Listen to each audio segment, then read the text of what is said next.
ہم سب مختلف موضوعات پہ آپ سے گفتگو ہوتی رہتی ہے۔ آپ نے آسٹریلیا میں لیکچرز بھی دیے جو مختلف دینی تحریکیں ہیں ماضی میں اٹھی ہیں، ان کا پس منظر کیا تھا، کیا خد و خال تھے ان کے۔ ایک بہت نمایاں تحریک مذہبی دنیا میں ہمیں نظر آتی ہے، بڑے بڑے عبقری علماء اس نے پیدا کیے، دیوبند کی تحریک۔ اس تحریک کو آپ تحریک کے جو خطوط ہوتے ہیں، جس طریقے سے موومنٹس کامیاب ہوتی ہیں، آگے بڑھتی ہیں، اس زاویے سے کیسے دیکھتے ہیں، اور اس تحریک کے جو اثرات ہیں سوسائٹی پر، معاشرے پر، عالمی سطح پر، ان کا کیسے تجزیہ کرتے ہیں؟ مجھ سے اگر آپ پوچھیں تو میں یہ کہوں گا کہ یہ ہمارے زمانے میں یا ہم سے متصل زمانے میں سب سے بڑی مذہبی تحریک ہے۔ ہم نے اخوان کی تحریک بھی دیکھی ہے، جماعت اسلامی کی تحریک بھی دیکھی ہے، اور بھی بہت سی تحریکیں اس پچھلے 150-200 سال میں اٹھی ہیں۔ مسلمانوں کے زمانہ انحطاط میں اس سے بڑی کوئی تحریک آپ کو پورے عالم اسلام میں نظر نہیں آئے گی، اور اپنے اثرات کے لحاظ سے بھی یہ بڑی غیر معمولی تحریک ہے۔ یہ معلوم ہے کہ بر صغیر میں انگریزوں کی حکومت قائم ہو گئی تھی۔ اس سے پہلے یہاں کم و بیش 1000 سال تک مسلمانوں کا اقتدار قائم رہا ہے۔ اس اقتدار میں بھی مسلمانوں کے مدارس بھی قائم ہوئے، بڑے بڑے علماء بھی قائم ہوئے، پیدا ہوئے، اور ان کے ذریعے سے تصنیف تالیف کی سرگرمیاں بھی ہوتی رہیں۔ لیکن جب انگریز آ گئے اور انہوں نے آ کے یہاں ایک نئے نظام تعلیم، نئے نظام معاشرت اور نئے نظام سیاست کی بنا ڈالنا شروع کی، تو مسلمانوں میں تہذیبی لحاظ سے بھی مذہبی لحاظ سے بھی رد عمل ہوا۔ اس وقت اس رد عمل کی تاریخ بیان کرنا تو پیش نظر نہیں ہے۔ کیا فتاویٰ دیے گئے، ہندوستان کی حیثیت کیسے متعین کرنے کی کوشش کی گئی، یہ دارالاسلام ہے، دارالحرب ہے، اب اس کی نوعیت کیا ہو گئی ہے۔ پھر سر سید نے جس طرح سے لوگوں کا رخ موڑا، 1857 کی بغاوت میں جو کچھ نتائج نکلے، وہ سب آپ پس منظر میں سمجھیں تو یہ وہ لوگ تھے کہ جنہوں نے مسئلے کا یہ حل سوچا کہ اگر ہم نے اپنی تہذیب کو، اپنی روایت کو، اپنے مذہب کو قائم رکھنا ہے تو اس کا راستہ یہی ہے کہ ہم دین کی تعلیم کا اہتمام اعلیٰ درجے پہ کریں۔ مسائل ختم ہو گئے تھے، پرانے مسلمانوں کے اوقاف اس طرح نہیں رہے تھے۔ انگریزوں کے آنے کے بعد جو بادشاہوں کی طرف سے عنایات نوازشیں ہوتی رہتی تھیں یا علماء کی سرپرستی ہوتی تھی، اس کے مواقع بھی نہیں رہے تھے۔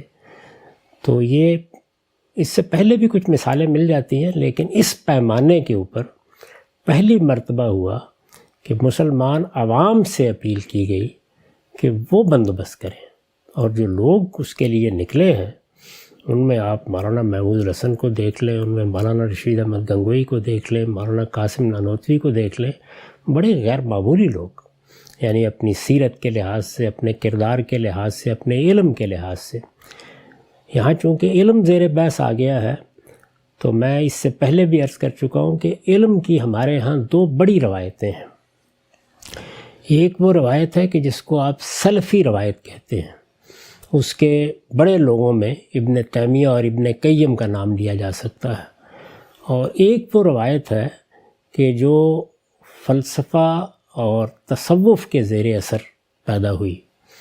اس میں سرخیل کی حیثیت تو امام غزالی کو حاصل ہے، ان کے بعد شیخ اکبر محی الدین ابن عربی بھی ایک بڑا نام ہے، اور بھی بہت لوگ اس میں پیدا ہوئے۔ بر صغیر میں امام الہند کی حیثیت اگر کسی کو حاصل ہے تو شاہ ولی اللہ ہے۔ تو شاہ صاحب کے گھرانے نے جو علمی کام کیا، اس سے جو ایک فکری علمی پس منظر پیدا ہوا، اس کو بھی ساتھ شامل کر لیں۔ غزالی سے لے کر جو صوفیانہ مزاج اور صوفیانہ تعبیر مسلمانوں کے اندر رائج ہوئی، اسے بھی پس منظر میں سمجھ لیں، اور اس کے ساتھ علم کی، یعنی ہمارا جو قدیم علم ہے، اس کی روایت کے پاسبانوں کی حیثیت سے ان لوگوں نے اس مدرسے کی بنیاد رکھی۔ یہاں میں اس پر گفتگو نہیں کر رہا کہ ان کا جو زاویہ نظر ہے اس میں کیا صحیح ہے کیا غلط ہے. آپ بھی جانتے ہیں، لوگ بھی جانتے ہیں کہ تصوف پر میری کیا تنقیدات ہیں، یا جو قدیم علم ہمارا ہے یا ہماری فقہ ہے اس میں کیا تنقیدات ہیں، وہ اس وقت کا موضوع نہیں ہے. لیکن اسی روایت میں، یعنی جس روایت کو اگر میں علامہ اقبال کے الفاظ مستعار لوں تو اسلام کی ابتدا ایمان سے ہوئی، پھر وہ فکر میں تبدیل ہوا یعنی مذہبی علم کی حیثیت سے، اور پھر عرفان میں بدل گیا. تو اس میں گویا علم کلام، فلسفہ، تصوف، سب چیزوں کے اثرات سے جو ایک جامع تعبیر بنتی ہے اس کو آپ ذہن میں رکھیں. یہ اسی کے علمبردار لوگ ہیں، اور تینوں چیزیں انہوں نے ملحوظ رکھی. یعنی ایک ایسے مدرسے کی بنیاد رکھ دی جائے جس میں اس تعبیر کے بڑے علماء پیدا ہوں. پیش نظر تو بڑے علماء پیدا ہی کرنا ہوتا ہے، ظاہر ہے اس میں ہر درجے کے لوگ پھر آتے ہیں اور اپنی اپنی حیثیت کے لحاظ سے سیکھتے ہیں، اور کوئی شک نہیں کہ انہوں نے بہت بڑے علماء پیدا کیے ہیں. مولانا حسین احمد مدنی ہوں، یا مولانا اشرف علی تھانوی ہوں، یا مولانا انور شاہ کشمیری ہوں، یا مولانا بدر عالم میٹھی ہوں، یہ معمولی درجے کے لوگ نہیں ہیں. میں نے چند کے نام گنوائے، بہت بڑے لوگ پیدا کیے انہوں نے، اسی تعبیر اور اسی طرح دین کو سمجھنے والے. اس کے ساتھ ایک دوسری چیز یہ تھی کہ لوگوں کے اندر تقوی اور اخلاص پیدا کرنے کے وہ طریقے آزمائے جائیں جو صوفیانہ روایت سے ملے. چنانچہ خانقاہ کا اور مدرسے کا گویا ایک امتزاج بنانے کی انہوں نے کوشش کی. پہلے مرحلے تو ہم دیکھتے ہیں کہ جتنے بڑے بڑے اکابر ہیں وہ ایک طرف مدرسی علوم سے دلچسپی رکھتے ہیں، ان کی گتھیاں سلجھاتے ہیں، ادب پڑھا رہے ہیں، حدیث پڑھا رہے ہیں، فقہ پڑھا رہے ہیں، اور دوسری جانب مثال کے طور پر حاجی امداد اللہ مہاجر مکی ہیں، یا بعد میں مولانا رائے پوری ہیں، یا اسی طرح اور بعض بزرگوں کے ساتھ بھی ایک طرح کا استرشاد کا تعلق ہے، ان سے سیکھنا ہے، اور خاص طور پر طریقت کے مختلف مراحل طے کرنے ہیں. تو یہ دوسرا پہلو بھی. اور تیسری چیز یہ کہ خود مدرسے کی بنیاد جن لوگوں نے رکھی وہ اپنے پس منظر کے لحاظ سے مجاہدین تھے. تو انہوں نے جو پہلا کام کیا تھا، یا ان کے اسلاف نے وہ تو یہ تھا کہ انگریزوں کی حکومت کو یہاں سے نکالا جائے، اور اس میں وہ جہاد بھی ہوا. سید احمد شہید کی تحریک بھی پس منظر میں موجود تھی. تو اس وجہ سے وہ اپنی ذات میں، اپنی شخصیت میں، اپنے طرز عمل میں ہندوستان کے اندر ایک سیاسی تحریک کے بھی بانی تھے علماء کے اندر. یعنی جس طرح مہاتما گاندھی نے ایک ابتدا کی ہے، یا بعد میں مسلم لیگ کی ایک دعوت اٹھی، تو یہ بھی اپنی جگہ، بلکہ کہا جا سکتا ہے کہ ان دونوں سے زیادہ پرانی اور قدیم تحریک علمائی کی تھی. پہلے مزاحمت کے لیے وہی اٹھے ہیں. تو اس طریقے سے یہ تینوں جہتیں اس کے اندر موجود تھیں. اور اگر آپ غور کریں تو ان تینوں جہتوں کا صورتیں تبدیل ہوتی رہتی ہیں.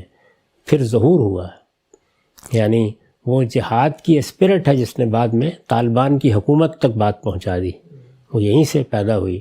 وہ جو ایک خانقاہی تصور تھا اس نے ایک نئی صورت اختیار کی، اور بڑی اجتہادی بصیرت کے ساتھ انہوں نے تبلیغی جماعت کا ایک بڑا نظم پیدا کر دیا. کہا جا سکتا ہے کہ وہ ایک موبائل خانقاہ ہے. آپ چلتے پھرتے وہ تربیت پاتے ہیں اس میں، جو کسی زمانے میں لوگ خانقاہوں میں جا کر پاتے تھے. اور وہ لوگ جو نکلے وہاں سے، انہوں نے آپ دیکھیں جگہ جگہ مدارس قائم کر کے، دیوبند تو گویا ایک طرح سے ماں کی حیثیت اختیار کر گیا، دارالعلوم دیوبند. اس کے بطن سے بہت سی درسگاہیں وجود پذیر ہوئیں، اور اس وقت ہزاروں کی تعداد میں ہیں. دنیا بھر میں اس کے اثرات پھیلے، اس کے پڑھے ہوئے لوگ دنیا بھر میں گئے. انہوں نے مختلف علوم و فنون پر بڑے غیر معمولی کام کیے. یعنی اگر وقت ہو تو گنوایا جا سکتا ہے کہ حدیث پر کیا کام کیے، صوفیانہ مباحث میں کیا خدمت انجام دی، اسی طرح سے علم کلام میں کیا خدمت انجام، مدرسی چیزوں میں منطق ہے، فقہ ہے، اور چیزیں ہیں، ان میں کیا خدمت انجام دی. تو ایک بڑا غیر معمولی کنٹریبیوشن ہے اس پوری کی پوری تحریک کا، اگر آپ غور کریں. اور پھر اسی کے اندر سے، چونکہ وہ اپنی ذات میں ایک سیاسی تحریک بھی تھی، اسی کے اندر سے جمعیت علماء ہند پیدا ہوئی.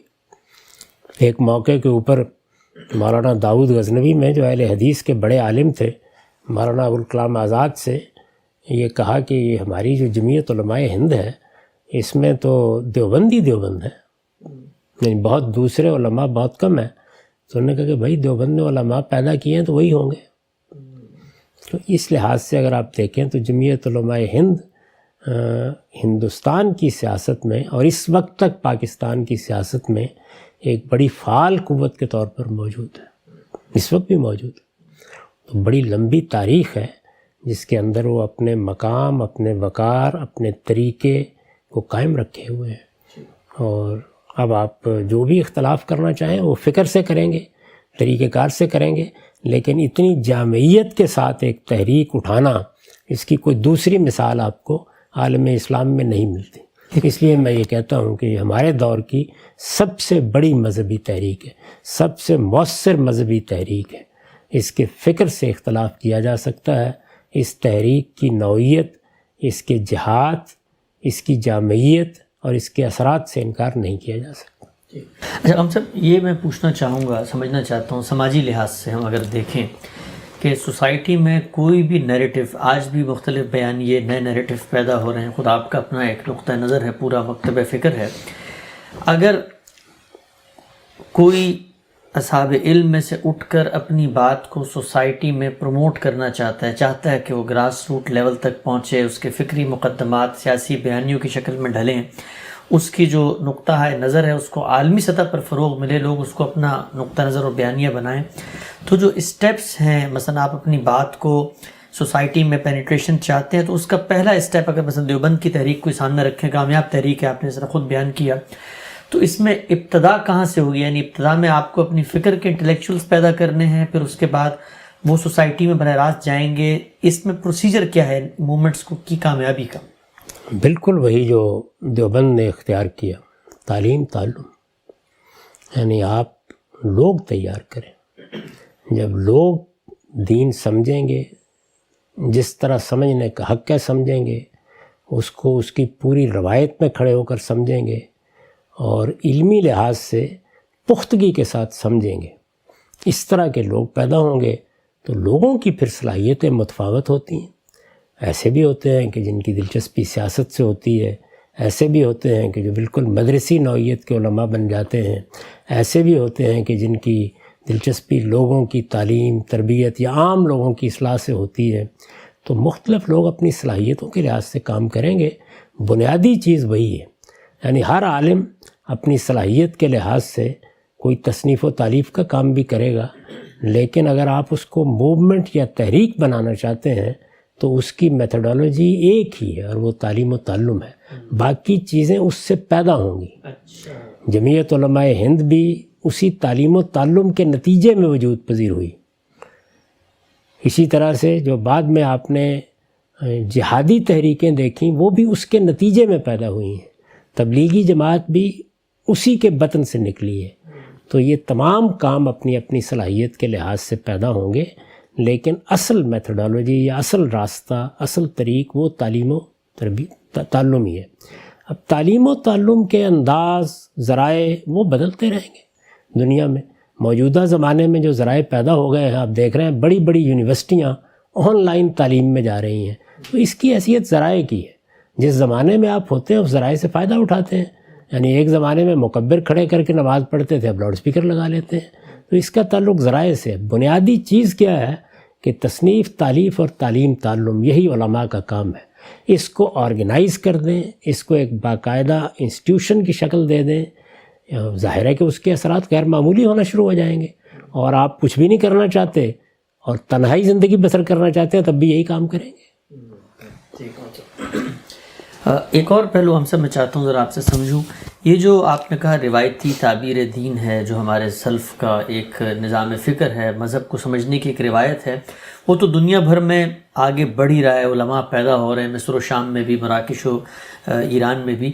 لیکن میں یہ جاننا چاہتا ہوں کہ یہ جو دیوبند کی تحریک نے اس علم کی روایت کو آگے بڑھایا. تو جب آپ کہتے ہیں کہ اس میں بڑے لوگ پیدا ہوئے تو وہ جو بڑا آدمی ہے وہ ظاہری بات ہے اس علم کو نئی پریزنٹیشن دے گا, نیا ڈکشن دے گا, اس میں کچھ نہ کچھ اجتہادی بصیرت بھی ہوگی.